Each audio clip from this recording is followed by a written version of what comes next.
Nous allons démarrer tout de suite la présentation avec les métiers de la CPM 22. C'est à vous. Bonjour. Bonjour, merci. Oui, donc je vais commencer par une présentation à travers ces quelques diapositives, l'assurance maladie. Donc l'assurance maladie en quelques chiffres, l'assurance maladie au cœur de la sécurité sociale, un zoom sur la caisse primaire d'assurance maladie des Côtes-d'Armor, les 3 grands domaines d'intervention, notre identité à travers la marque employeur, les valeurs qui nous rassemblent, et enfin les 5 bonnes raisons de nous rejoindre. Donc quelques chiffres, je ne vais pas vous assommer de chiffres, mais je crois que c'est assez significatif. L'assurance maladie, c'est plus de 63 millions de bénéficiaires, qui représentent 94% de la population française. C'est 30 millions de visites en moyenne chaque mois sur notre site amélie.fr.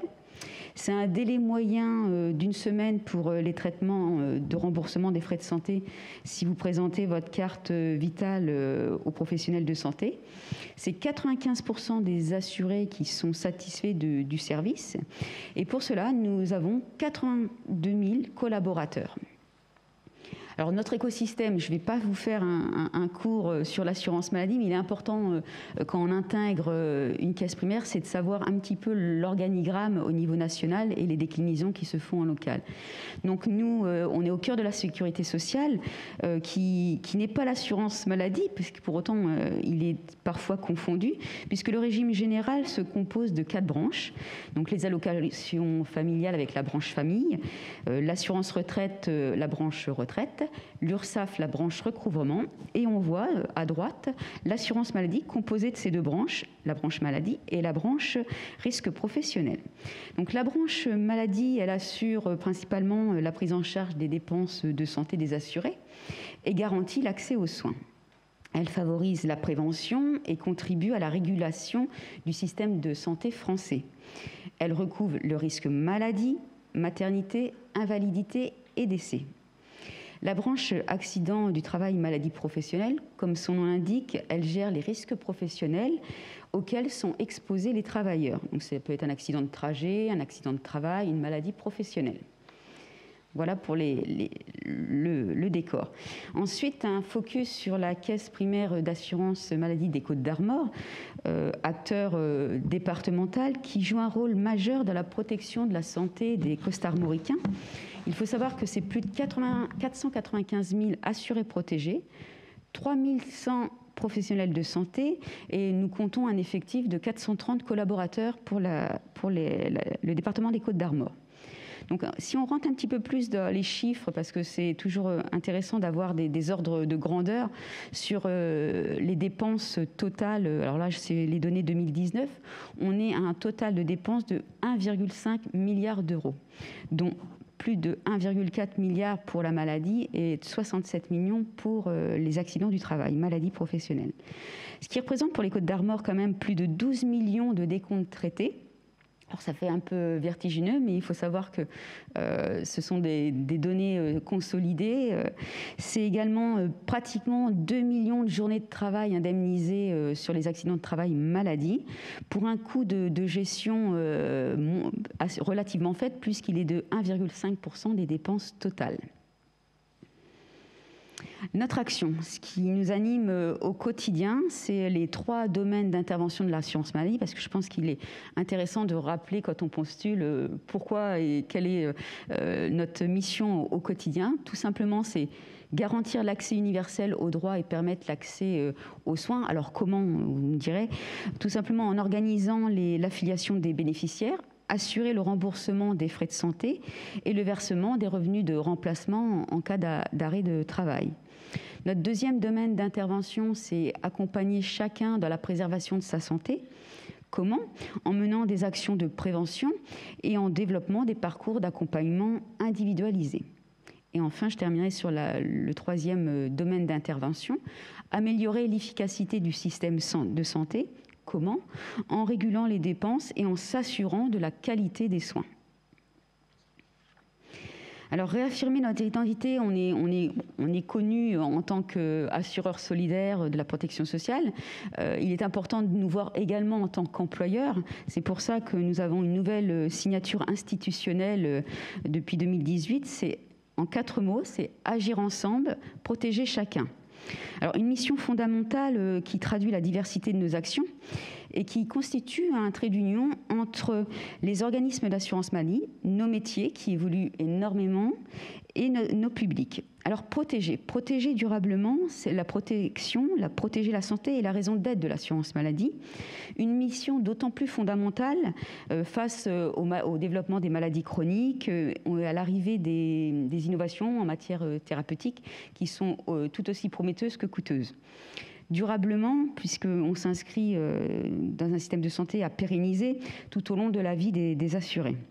Mais il renvoie également sur la pérennité du système santé qui impose l'implication de tous les acteurs.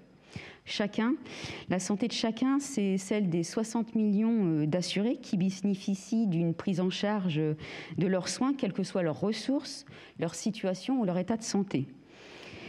Je parle en particulier je pense notamment aux jeunes, aux personnes âgées, aux personnes atteintes de pathologies chroniques. Agir ensemble, et oui, l'assurance maladie, c'est ce que je vous disais, c'est 82 000 collaborateurs qui agissent jour après jour au niveau départemental, régional, mais également national. Alors nos valeurs, on est très attachés à nos valeurs qui nous rassemblent, sur ce sur quoi nous ne transigerons pas. Nos 4 valeurs, l'universalité, la solidarité, la responsabilité et l'innovation. L'universalité tout d'abord, une valeur centrale, fondamentale pour l'assurance maladie, puisque la santé de chacun est sans distinction et précieuse. L'assurance maladie agit pour que des soins médicaux de qualité et des services de prévention soient accessibles à tous. La solidarité, un principe phare, puisque la mutualisation des différents risques entre tous les bénéficiaires, c'est ce qui permet à l'assurance maladie de répondre présent à tout moment de la vie de nos assurés. Responsabilité. Notre système de santé est un bien commun dont nous devons tous prendre soin, que ce soit les assurés, les professionnels de santé, les établissements de santé, les employeurs. Chacun porte une part de responsabilité de son fonctionnement et son avenir. L'assurance maladie est le garant de cette responsabilité collective.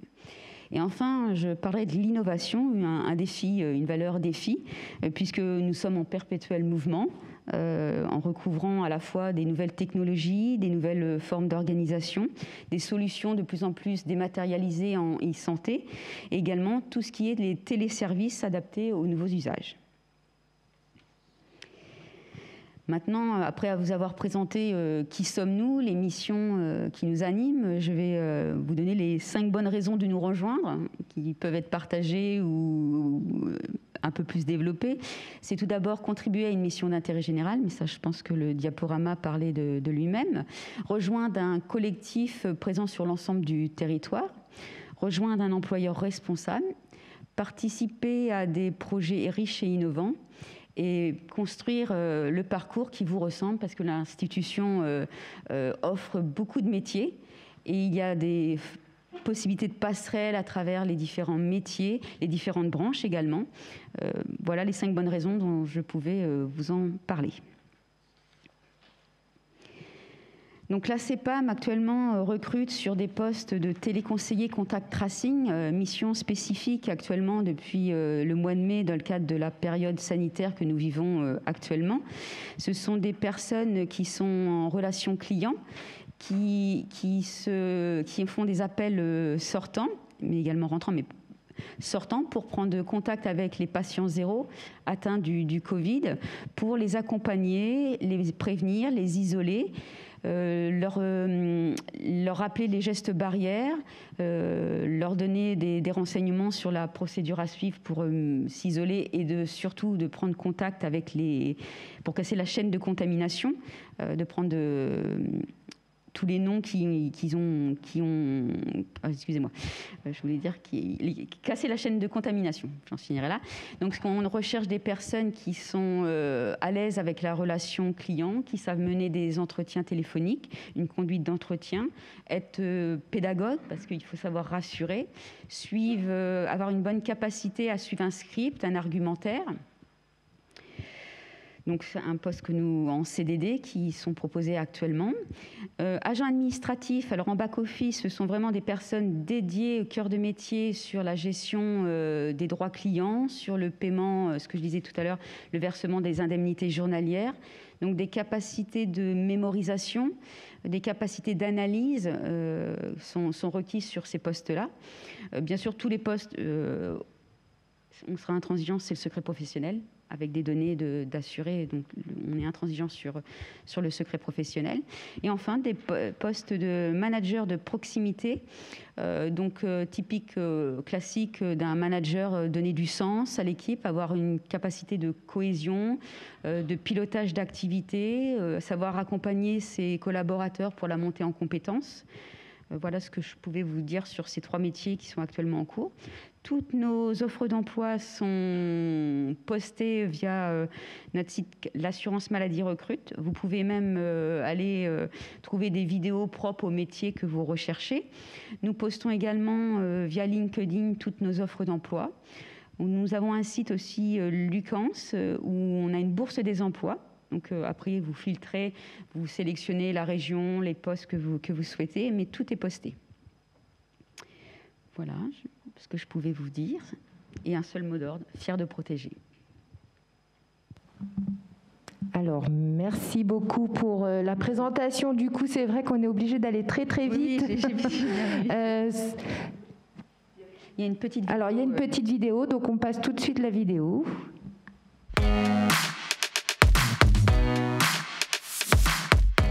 Bonjour, je m'appelle Aline, je suis téléconseillère à l'assurance maladie. Je conseille et j'informe les assurés par téléphone et aussi les professionnels de santé et j'apporte des réponses à leurs demandes de renseignements.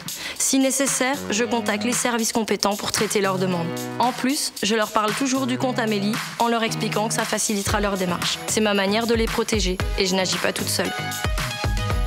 Effectivement, moi c'est Florian, je suis gestionnaire conseil de l'assurance maladie. De mon côté, je vérifie les droits des assurés. Je m'assure que les informations sont correctes pour permettre le remboursement des soins ou des indemnités journalières pour les arrêts de travail, les congés maternité ou paternité. Par cette action, je leur permets de se soigner quelle que soit leur situation. C'est ma mission. Pour aider les assurés à bénéficier de leurs droits, d'autres vont même encore plus loin dans l'accompagnement. C'est le cas de Céline. Bonjour, moi je suis Céline et je suis conseillère d'accès aux soins. Nous sommes de plus en plus nombreux à nous occuper des assurés qui renoncent à réaliser leurs soins. Ma mission, c'est tout d'abord de les écouter et ensuite de les aider dans leur démarche afin que leurs soins puissent être faits et bien faits. Avec Aline et Florian, au quotidien, nous participons à la protection de la santé de nos assurés en favorisant leur accès aux droits et aux soins.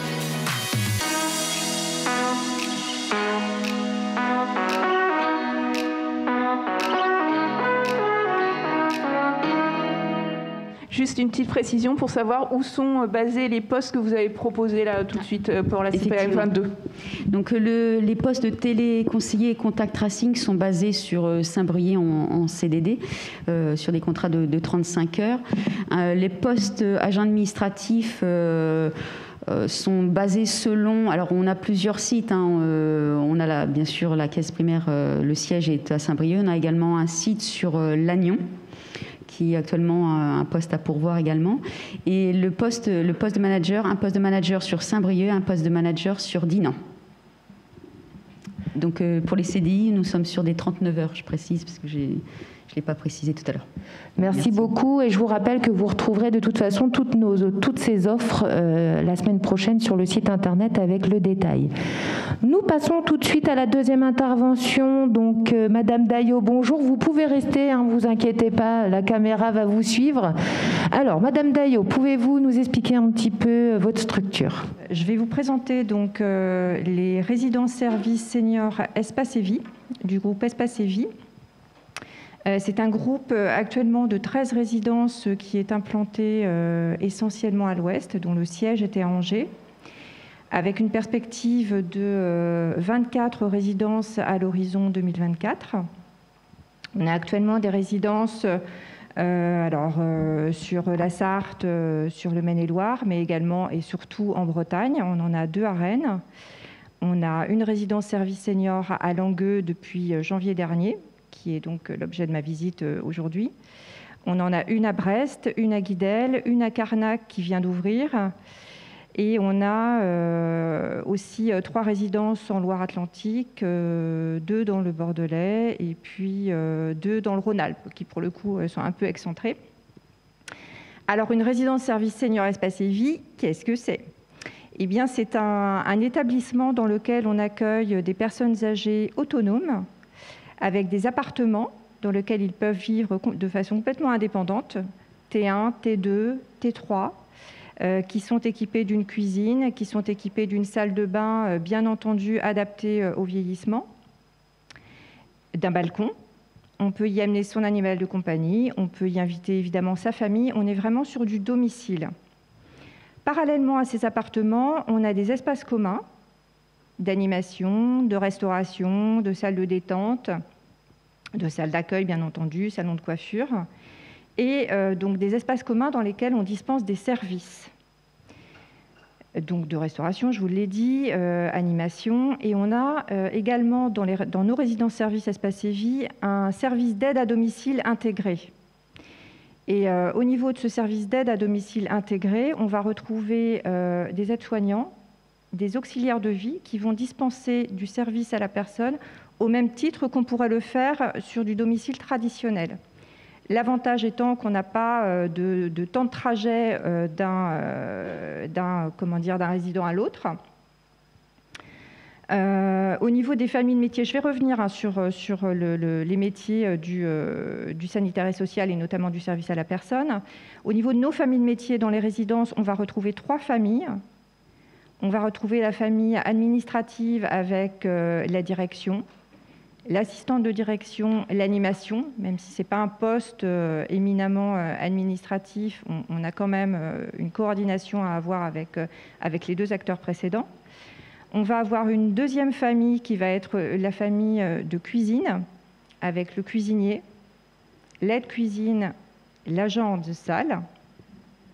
Et on va avoir une 3e famille, donc celle qui nous intéresse plus particulièrement aujourd'hui, qui est donc la famille sanitaire et sociale avec l'aide-soignant, l'auxiliaire de vie de nuit, pour qu'on ait du personnel 24 heures sur 24. Alors le rôle de l'aide-soignant, ça va être un rôle qui va être essentiellement un rôle de coordination des prestations, au niveau évidemment des résidents, des prestations de service à la personne. Ça peut être des prestations de ménage, ça peut être des prestations de livraison de courses, que sais-je encore, d'aide à l'habillage, au déshabillage, parce que même si on a des personnes autonomes, il n'en demeure pas moins qu'on a des personnes âgées qui vieillissent, qui peuvent avoir des troubles moteurs et que par conséquent, il faut accompagner. Donc on a effectivement ce rôle de coordination au niveau de l'assistante de l'aide-soignante et un rôle de coordination aussi entre nos prestations et les interventions des prestataires extérieurs, puisqu'on reçoit régulièrement des professionnels de santé extérieurs. Ça peut être des médecins, des infirmières, des kinésithérapeutes qui interviennent à la résidence et qui suivent les dossiers dans une salle qui leur est dédiée. Donc il faut évidemment se coordonner entre nos équipes et les équipes extérieures. Le rôle de l'auxiliaire de vie, ça va être un rôle d'accompagnement des personnes âgées dans les actes de la vie quotidien, avec évidemment les prestations que j'ai évoquées précédemment. Je ne vais pas toutes les citer parce qu'il y en a quelques-unes, mais en tout cas, ça rejoint les prestations traditionnelles qu'on peut retrouver dans un service d'aide à domicile. Donc il faut les accompagner avec évidemment beaucoup de bienveillance, beaucoup de respect, de la patience. C'est un métier qui est extrêmement humain, qui est extrêmement beau. C'est une responsabilité de prendre soin des gens. Il faut les aimer. C'est un métier qui n'est pas évident précisément parce qu'il est humain, avec toute la diversité que ça peut comporter. Mais c'est passionnant. Donc je vous invite à postuler, on va voir ça un petit peu plus tard au niveau des coordonnées. Et on a enfin le troisième métier qui est le métier d'auxiliaire de vie de nuit. Donc les auxiliaires de vie interviennent à partir, je ne me suis pas attardée sur les horaires, mais auxiliaire de vie intervient à partir de 21h le soir jusqu'à 7h du matin.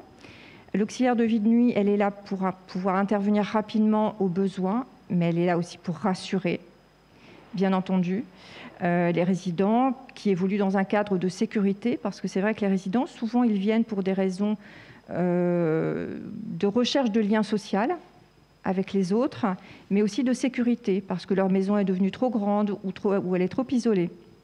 Donc il faut effectivement les rassurer. Et l'auxiliaire de vie de nuit a aussi un autre rôle qui est celui de prendre soin des locaux pendant la nuit, c'est-à-dire de faire le ménage des espaces communs pendant la nuit. Pour rappel, on a actuellement 13 résidences, chiffre éminemment porte-bonheur, comme chacun sait, qui se trouvent donc essentiellement à l'ouest, comme je vous le disais, avec des résidences donc en Sarthe, en Maine-et-Loire. On a également beaucoup de résidences en Bretagne. On en a 2 à Rennes. On en a une à Langueux depuis janvier dernier. On en a une à Brest, Guidel, Carnac. On en a 3 en Loire-Atlantique, à Saint-Herblain près de Nantes, à Pornichet, à Pornic. On en a 2 dans le Bordelais qui vous concerneront moins, mais sait-on jamais si c'est diffusé au niveau national. Donc à Libourne, à Saint-Aubin du Médoc qui va bientôt ouvrir, qui n'est pas encore ouverte. Une à Saint-Égrève dans l'Isère. Et donc des perspectives de 24 résidences, donc 12 résidences de plus, 11 résidences de plus d'ici à l'horizon 2024, avec donc une résidence l'année prochaine de plus à Rennes. Une autre à Saint-Paul-de-Léon en 2021. On va avoir en 2022 Brest, Crozon, là je vous parle uniquement de la Bretagne. On va avoir également La Roche-Bernard, Arzon en Morbihan, Bretignolles en Vendée l'année prochaine. Saint-Aubin-des-Médocs, j'en ai parlé, elle va ouvrir très prochainement. Une autre en Isère, région parisienne à Meulan. Voilà pour les perspectives. Donc effectivement, ça va être autant de postes à pourvoir sur les 3 familles, de métiers dont je vous ai parlé. Donc les recrutements se font via le siège qui se trouve à Angers, au niveau des ressources humaines, directement. On a effectivement comme valeur la bienveillance dont je vous ai parlé, parce qu'on travaille avec de l'humain, donc c'est juste essentiel. En réalité, on recrute régulièrement sur des CDD, mais évidemment sur des CDI. Alors, il y a justement une petite question sur le Facebook Live. Est-ce que vous recrutez des auxiliaires de vie sans diplôme ? Alors, je dirais que tous les cas sont à étudier. On recrute évidemment, comme la plupart des structures, des gens qui ont des diplômes et qui ont donc un savoir-faire, ou du moins l'apprentissage d'un savoir-faire. Après, je dirais que les valeurs humaines sont essentielles. Les valeurs, je vous disais, de bienveillance, de respect et l'envie de prendre soin d'une personne est essentielle. Maintenant, il y a des gestes dans la vie quotidienne par rapport aux personnes âgées qui sont bien entendu à connaître. Ça mérite quand même de se rapprocher. Maintenant, on a aussi un centre de formation. On forme en interne aussi les gens qui viennent de l'extérieur. Pour autant, on cherche quand même au niveau des auxiliaires de vie des gens qui soient d'ores et déjà formés, mais en tout cas, on peut les faire évoluer en interne avec Meliorem, notre centre de formation qui se situe à Angers. Donc je dirais que toute candidature est à étudier, tout profil est à étudier. Il y a tellement de postes à pourvoir que c'est tout de même intéressant. Mais néanmoins, effectivement, la priorité est donnée à des gens qui sont formés. Mais si la motivation, si l'envie de se former, l'envie d'aller vers les personnes âgées avec une vraie vocation est présente, on peut étudier la question. Merci beaucoup.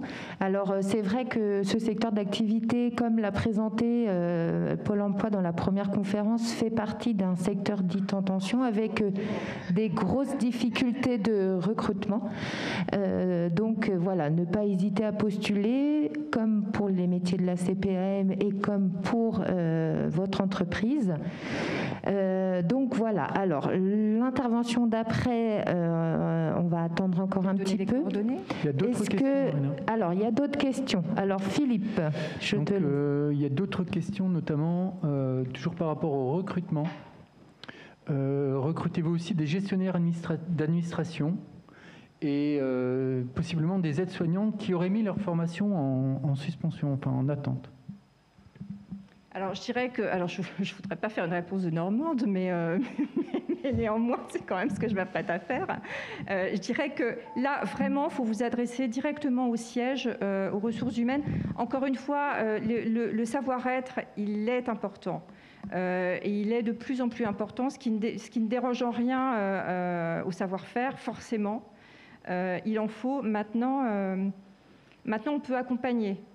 On peut accompagner dans la formation. Quelqu'un qui a mis sa formation en stand-by, c'est ça, si j'ai bien compris.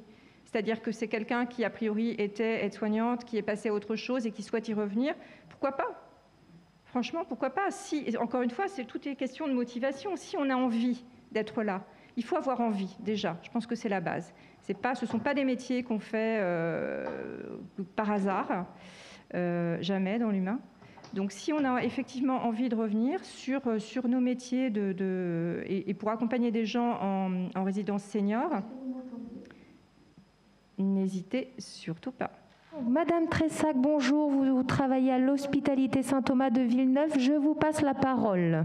Moi, je suis Valérie Tressac, directrice des ressources humaines de l'Hospitalité Saint-Thomas de Villeneuve, qui est un groupe de santé sanitaire et médico-sociale qui regroupe 9 établissements, dont 7 sont éparpillés sur la Bretagne et 2 en PACA à Aix-en-Provence. Donc, un groupe de santé, c'est quoi? Ce sont des établissements qui apportent des soins à des patients et à des résidents, donc sous forme d'hôpitaux, de cliniques, d'établissements pour personnes âgées ou de foyers de vie. Créé en 2010 par la congrégation des sœurs hospitaliers de Saint-Thomas de Villeneuve, en fait, notre groupe rassemble des établissements qui étaient autonomes auparavant et qui ont décidé de travailler ensemble parce qu'ils avaient les mêmes valeurs et les mêmes projets de soins des résidents et des patients. Donc, mon contour, qui est l'établissement de HSAV qui est installé sur le département des Côtes-d'Armor, mais compte 350 ans quand même. Donc je poursuis avec l'émission. Il s'agit d'accueillir, de soigner et d'accompagner toutes les personnes qui sont fragilisées, soit par des questions de santé, soit par des questions d'âge, soit des questions de handicap, soit encore par des problèmes d'addiction. L'objet de l'Hospitalité Saint-Thomas de Villeneuve, c'est vraiment d'aller au-devant des plus fragiles. Donc, je ne sais pas là si vous voyez la carte des établissements. Super. Donc, vous voyez, les établissements sont éparpillés, 2 sur le Finistère, aujourd'hui 5 en Ille-et-Vilaine, du nord au sud. Et puis, vous voyez en bas à droite, sur la côte méditerranéenne, 2 établissements qui sont respectivement à Aix et à Lambesc. Et vous avez un petit rond orange pour les Côtes-d'Armor, parce qu'en fait, l'établissement de Montcontour compte de 275 patients et résidents, personnes âgées, 64 personnes en situation de handicap et a aussi une activité à Lamballe d'accueil de jour des personnes en situation de handicap. Et puis, les Côtes-d'Armor comptent aussi le siège social de l'Hospitalité Saint-Thomas de Villeneuve à Lamballe, qui est l'endroit originel de l'activité de la congrégation.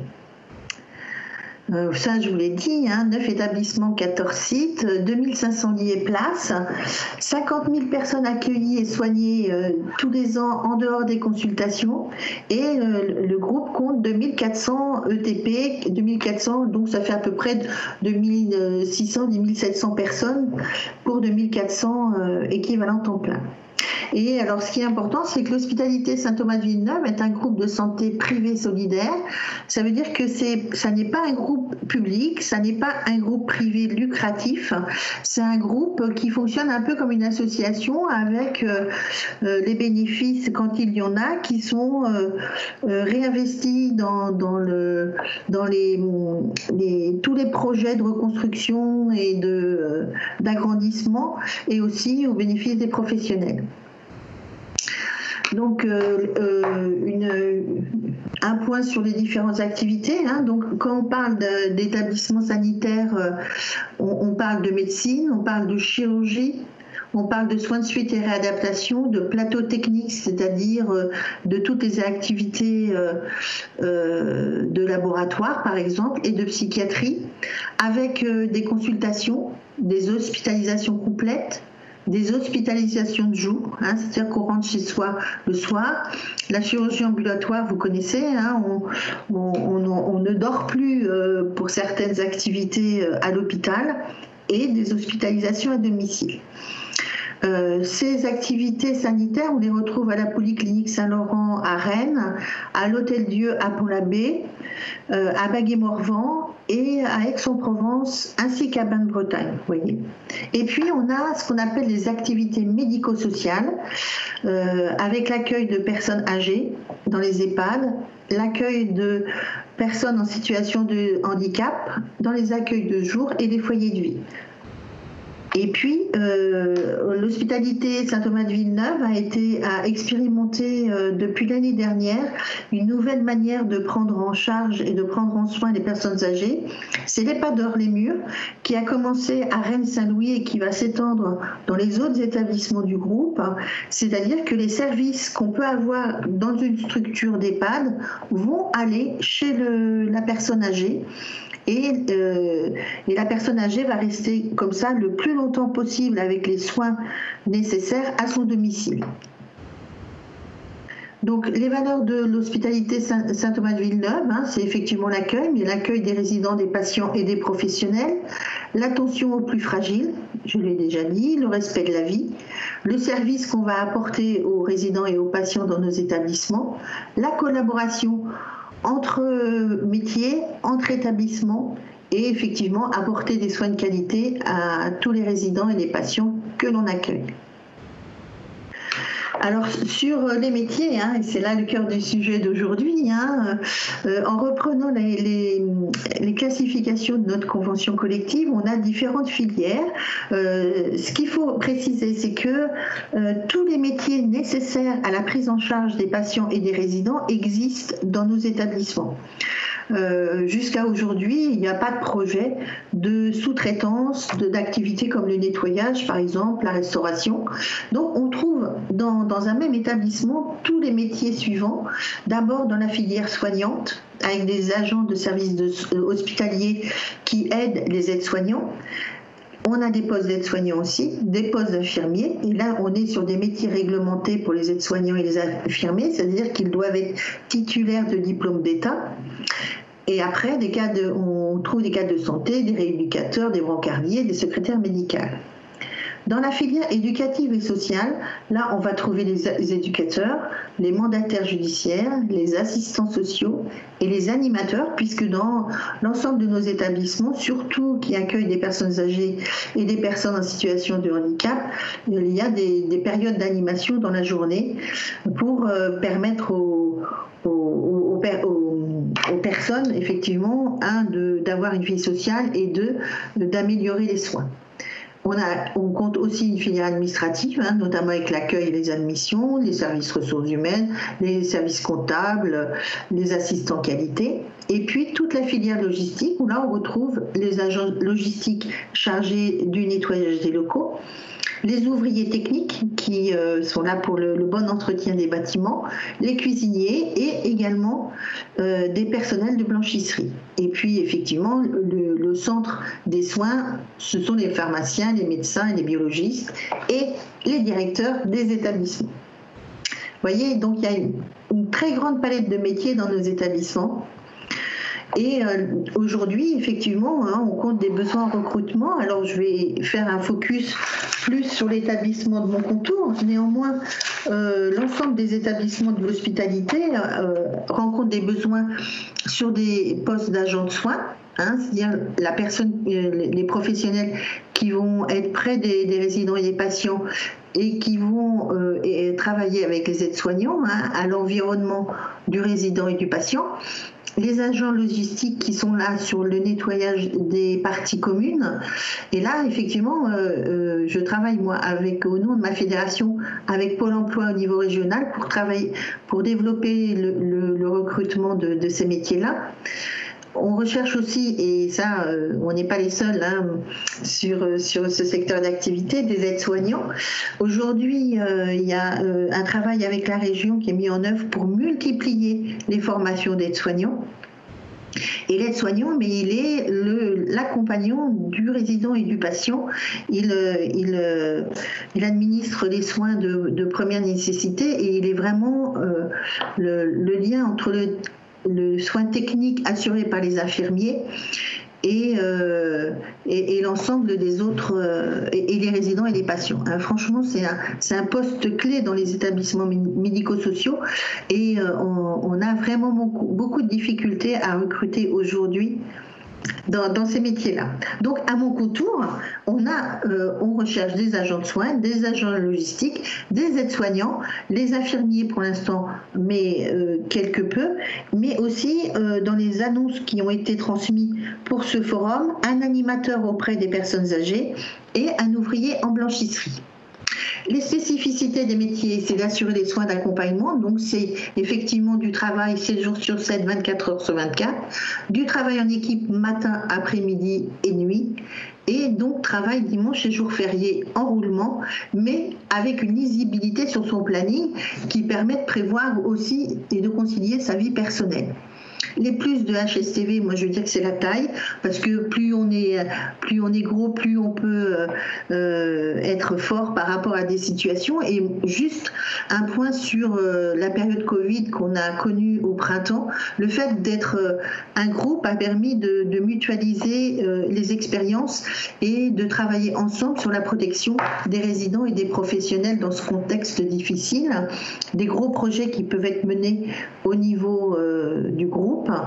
Et la prise en compte des conditions de travail, il y a un référent handicap santé au travail dans tous les établissements, des formateurs aux gestes et postures et des choix de matériel pour protéger les professionnels. Typiquement, à chaque fois qu'on construit un établissement pour personnes âgées aujourd'hui, on installe des rails au plafond dans les chambres, d'abord pour permettre des déplacements moins douloureux des personnes accueillies, mais pour aussi préserver la santé de nos professionnels. Je sais qu'il me reste peu de temps, donc je vais me dépêcher sur la politique de formation. Il y a aussi des dispositifs de fin de carrière qui permettent d'aménager les temps avant le départ en retraite, de prendre des jours de congés seniors qui sont non payés, mais qui permettent de maintenir la cotisation retraite, complémentaire santé prévoyance comme dans tous les établissements, et à tous les projets, les salariés sont largement participent largement à tous les projets qui sont engagés. Voilà, le dernier point sur lequel je voulais intervenir, c'est dire que effectivement c'est un secteur qui en termes de rémunération n'offre pas des niveaux très importants, mais qu'aujourd'hui, grâce aux négociations qui ont eu lieu dans le cadre du Ségur de la santé, eh bien, un professionnel des établissements sanitaires, cliniques, hôpitaux ou un professionnel qui accueille les personnes âgées va, à partir dans les mois qui viennent, pouvoir voir son salaire augmenter de 238 € bruts par mois. Et je pense que ça, c'est un très gros progrès pour nos secteurs d'activité. Je voudrais juste finir pour dire que on a besoin de professionnels aides-soignants et que nous avons mis en place une politique d'alternance, de développement de l'alternance en 2021 et donc d'accompagnement des personnes en dehors des professionnels aujourd'hui dans les établissements pour participer à ce type de formation. Voilà. Eh bien, parfait. Merci beaucoup. Je vous remercie beaucoup pour votre attention. Restez avec nous, il y a des questions sur le chat. Oui, alors juste une question pour la CPAM, encore une fois. Est-ce que vous savez quel type de formation il faut pour être téléconseiller ? Alors, sur les postes de téléconseiller, c'est vrai qu'on demande des BTS en relation client. Je pense au BTS NRC. Oui, avec une expérience, alors pas forcément le diplôme qui va bien, mais avec une expérience déjà de première approche, contact client, l'aisance, les différents logiciels de GRC, gestion en relation client. Voilà, c'est surtout ces profils-là, relation client, avec une expérience de plateforme. C'est encore l'idéal parce qu'ils ont l'habitude de la conduite d'entretien qui est particulière sur savoir écouter, l'écoute active, la reformulation, des compétences qui sont importantes sur ces postes-là. Merci. Et alors une question, mais alors je ne sais pas à qui ça s'adressait. Est-ce que vous prenez des stagiaires en ressources humaines? Alors une des trois peut-être. Est-ce que ça... Alors en ressources humaines, actuellement non, pas spécialement. Après les demandes de stage, on en reçoit. Voilà, oui. Il faut postuler. Après, il faut postuler. Après, c'est une question d'opportunité. Le stage, c'est particulier. Il y a un rapport de gagnant-gagnant et de donnant-donnant. Et surtout, il faut savoir quel est le projet du stage, puisque après il y a souvent un rapport de stage à faire. Merci. Madame Tressac. Alors en fait, nos établissements, on reçoit beaucoup de stagiaires, infirmiers, IDE, infirmiers, aides-soignants, c'est culturel en fait. Effectivement, sur un stage ressources humaines, alors nos services ressources humaines sont dans les établissements assez petits, mais en fonction du projet, je rejoins madame, en fonction du projet, les candidatures s'étudient.